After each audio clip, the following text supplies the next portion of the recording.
গফরগাঁও পাগলা থানার তারেক রহমান যুব পরিষদের নবগঠিত কমিটি পরিচিতি ও আলোচনা সভা। গফরগাঁও থেকে মোফাজ্জল হোসেনের প্রতিবেদনে বিস্তারিত। আপনি কি প্রবাসে গিয়ে স্বাবলম্বী হতে চান? পূর্বে বুকিংকৃত বিমানের টিকিট পরিবর্তন করতে চান, অথবা ট্যুরিস্ট ভিসার মাধ্যমে এই সুন্দর পৃথিবী ঘুরে দেখার স্বপ্ন দেখছেন? আপনার স্বপ্নকে বাস্তবায়ন করতে A to Z travels and tours আছে আপনার সাথে।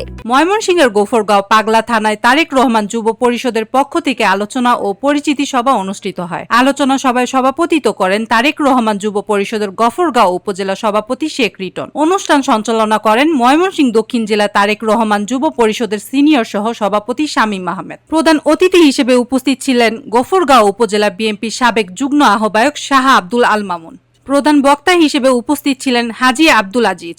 বিশেষ অতিথি হিসেবে উপস্থিত ছিলেন জালাল উদ্দিন। তারেক রহমান যুব পরিষদের কেন্দ্রীয় কমিটির যুগ্ম সাধারণ সম্পাদক মোফাজ্জল হোসেন মোস্তফা আজাদ, সিনিয়র যুগ্ম আহ্বায়ক ময়মনসিংহ দক্ষিণ জেলা তারেক রহমান যুব পরিষদ ও ভালুকা উপজেলা তারেক রহমান যুব পরিষদের সভাপতি তাইজুল ইসলাম, পাগলা থানা নবগঠিত কমিটি সভাপতি সাজ্জাদ হোসেন, সাধারণ সম্পাদক জহিরুল ইসলাম, SM সিরাজ সহ বিএনপির সকল অঙ্গ সংগঠনের নেতৃবৃন্দ।